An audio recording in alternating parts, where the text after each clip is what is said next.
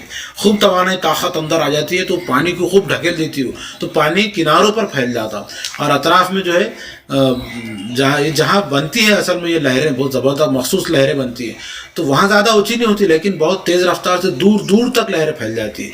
جہاں زلزلہ آیا سمندر کی تہہ میں وہاں یہ سونامی زیادہ نہیں رہتی لیکن وہ اطراف کے علاقوں میں پھیل جاتی، اور جب ساحلی علاقوں تک پہنچتی ہے تب ان کی رفتار پہلے کی بنسبت کم ہوتی ہے لیکن ان کی بلندی بہت زیادہ یعنی 100 میٹر تک بڑی ہوئی نظر آتی ہے. یعنی آپ کے اس میں بڑے بڑے 7 سے 10 منزلے کی بلڈنگ بھی اس میں ڈوب سکتی ہے. سمندر کی تہہ میں آنے والے زلزلے اور آتش فشاں کی وجہ سے بننے والی یہ لہریں سونامی لہریں کہلاتی ہیں. سونامی جاپانی زبان کا لفظ ہے. سونامی کے معنی ہے کنارے سے آ کر ٹکرانے والی پانی کی بڑی لہر. سونامی کے تباہ کن اثرات. دیکھیے سونامی کے تباہ کن اثرات کیا ہیں؟ عمارتیں اور تعمیرات ڈھہ جاتی ہیں، بڑے پیمانے پر جانی مالی نقصان ہوتا ہے، کنارے کے قریب کی کشتیوں اور جہازوں کو نقصان پہنچتا ہے، درخت جڑ سے اکھڑ جاتے ہیں، بڑے پیمانے پر زمین کھسکتی ہے، کنارے کے قریب کی زمین دلدل میں بدل جاتی ہے، نقل و حمل یعنی ادھر سے ادھر آنے جانے لانے لے جانے میں رکاوٹ پیدا ہوتی ہے. سمندر سے جو جڑے ہوئے صنعتیں ہیں، جو بھی کارخانے وغیرہ اور جو بھی تجارت ہے ان سب پر برا اثر پڑتا ہے اور عوامی زندگی میں خلل ہوتا ہے. بندرگاہوں کو بڑے پیمانے پر نقصان پہنچتا ہے. بندرگاہ بولے تو جہاں پر جہاز رکتے ہیں نا پانی کے اسٹیشن، اس کو بولتے بندرگاہ. تدبیریں کیا ہے؟ سمندر کی تہہ میں زلزلے کے نتیجے میں سونامی لہریں اٹھنے پر فوراً اس کا اندازہ لگا کر، کیونکہ حکومت جو ہے بڑے پیمانے پر پہلے ہی اعلان کر دیتی ہے اور کنارے کے علاقوں کو خالی کرا دیتی ہے، تو فوراً وہ علاقے خالی کر دینا چاہیے، لوگوں کو بھی خالی کرانا چاہیے. اس کے لیے خلا میں معلق مصنوعی سیارے سے بہت مدد ملتی ہے. تو طوفان اور ایک اسٹارم ایک اور بڑی آفت قدرتی. طوفان کس طرح پیدا ہوتے ہیں، ان کے کیا اثرات ہوتے ہیں؟ تو یہ آپ نے پچھلی جماعتوں میں طوفان کا پیدا ہونا وغیرہ اس کے اثرات پڑے تھے. تو آپ دیکھیں عمل کیا کرنا ہے. جس درخت کی عمارت پر گرنے کا خطرہ ہو، ایک درخت بہت بڑا عمارت پر گر رہا طوفان کی وجہ سے کیسے بھی، تو اس کی ٹہنیاں پابندی سے کاٹنا چاہیے، نقصان سے بچنا چاہیے. اگر آپ گھر سے باہر ہیں تو جہاں ہو اس کی اطلاع قریبی رشتہ داروں اور دوستوں کو دے دیجیے کہ آپ کہاں پر ہیں تاکہ وہ آپ کو نکال سکیں. آپ خود باہر ہو تو محفوظ مقام میں آسرا لیں. گیس ریگولیٹر کے سوئچ اور لائٹ بند کر دیں، بالکل گیس ویس سب بند کر دینا طوفان آیا تو. اور جب اپنے پاس نہیں آتا، زیادہ تر یہ ساحلی علاقوں میں اس میں آتا. اپنے رشتہ داروں اور دوستوں کو آنے والی آفت سے آگاہ کریں، انہیں محفوظ مقامات پر جانے کا مشورہ دیں. جو لوگ گھر سے دور ہو ان کو اپنے گھر میں کچھ وقت آسرا بھی دے. بیچارے جو لوگ ادھر ادھر پریشان پھر رہے اپنے گھر میں آسرا دے دینا، ان کو انسانیت کے ناطے بلا کے رکھنا. کون کیا کرتا ہے؟ اقوام متحدہ اور سارے جو دنیا کے لوگوں کا مل کے ایک کمیٹی اور ادارہ ہے. وہ ادارہ اقوام متحدہ 1965 میں ایک بین الاقوامی ادارہ UNDP مستقل طور پر قائم کیا ہے. دنیا کے تقریباً 177 ممالک اس تنظیم کے رکن ہیں. اس ادارے کا اہم کام کیا ہے؟ آفات کے دوران ضروری اشیاء، مالی امداد، رضاکار آفات کے مقامات پر روانہ کرنا ہے. اس کے ساتھ ہی مدد کے لیے بین الاقوامی طبی ٹیمیں یعنی میڈیکل ٹیمیں اور دوسرے ماہرین کے گروہ کو بھجوانا اس کمیٹی کا کام ہے. دنیا میں جہاں بھی ان میں سے کون سی بھی آفت آتی ہے تو یہ لوگ بڑے سرگرم ہو جاتے ہیں اور ہر طرح کی مدد پہنچانے کی کوشش کرتے ہیں. تو جغرافیہ کی درسی کتاب سے سبق ہوائیں پڑھیے آپ. اس سبق سے طوفان سے متعلق معلومات پڑھیں. آپ کے پاس جغرافیہ ہے نا، اس میں ہوائیں جو ہے اس میں کافی معلومات دی ہوئی. 13 اکتوبر کو بین الاقوامی قدرتی آفات سے احتیاط کا دن ہے، اس کو منایا جاتا ہے. یہ نیچرل ڈیزاسٹرز جو ہے قدرتی آفتیں جو ہوتی ہیں یہ. آپ بتائیے مجھے آج کل بھی ایک بہت بڑی قدرتی آفت چل رہی ہے، اس کا نام کیا ہے؟ یہ جو قدرتی آفت ہے تو ہمیشہ آتی ہے نا، یہ قحط ہے، زلزلہ ہے، طوفان ہے، سونامی. ایک آج کل بہت بڑی قدرتی آفت سے ہم گزر رہے ہیں، بتائیے اس کا نام کیا ہے؟ ہاں بہت صحیح کہا آپ نے. ہاں عمر کون سی ہے؟ بہت اچھے، وہ ہے ہاں کورونا، کووڈ-19 جس کو کہہ رہے ہیں. یہ کورونا جو بیماری جو پھیل رہی ہے قدرتی آفت، پوری دنیا اس سے متاثر ہے. اور پہلی بار تاریخ میں ایسا ہوا کہ 1 سال تک اس کو لوگوں کو بند رکھنا پڑا کم سے کم و بیش. تو یہ بڑی قدرتی آفت ہے. لیکن اس سے بچنے کے لیے کیا تدبیر کی جا سکتی ہے؟ فی الحال ایک تو ہے کہ ویکسین دے دیں. جس طرح پولیو ڈوز دیتے ہیں پولیو نہیں ہوتا تو اس طرح ویکسین دی جائے. لیکن اس سے پہلے کیا کہا جا رہا ہے؟ ویکسین کے علاوہ کیا اس کے بچنے کی تدبیر کیا ہے کہ لوگ اپنے ماسک لگائیں اور جب بھی باہر سے گھر میں آئیں تو اپنے منہ ہاتھ اچھی طرح سے دھوئیں، سینیٹائز کرتے رہیں بار بار، اور ماسک لگا کر ہی باہر جائیں. اور جب لوگ آپس میں ملیں تو وہ سوشل ڈسٹینسنگ نہیں، فزیکل ڈسٹینسنگ کا خیال رکھیں. سوشلی یعنی ہم کو لوگوں سے اچھے رابطے بگاڑنا نہیں ہے، رابطوں میں رہنا ہے، لیکن جسمانی رابطہ ہم کو دور رکھنا ہے، جسمانی طور پر ہم لوگوں سے کافی دور کھڑے رہیں اور دور رابطہ بنائے رکھیں. تو یہ ان آفتوں سے بچنے کی کوشش ہم کو کرتے رہنا چاہیے. یہ دیکھیے آپ کے سامنے سوال جوابات ہیں، ان سوالات کو آپ حل کیجئے اور ان کے جوابات آپ ٹیچر سے چیک کرائیے. ٹھیک ہے، امید ہے آپ کو سمجھ میں آئے گا. دوبارہ آپ اس کو اچھے سے پڑھیے، سمجھیے اور ان کے بارے میں مزید معلومات حاصل کیجیے. چلیے ملتے ہیں پھر، خدا حافظ.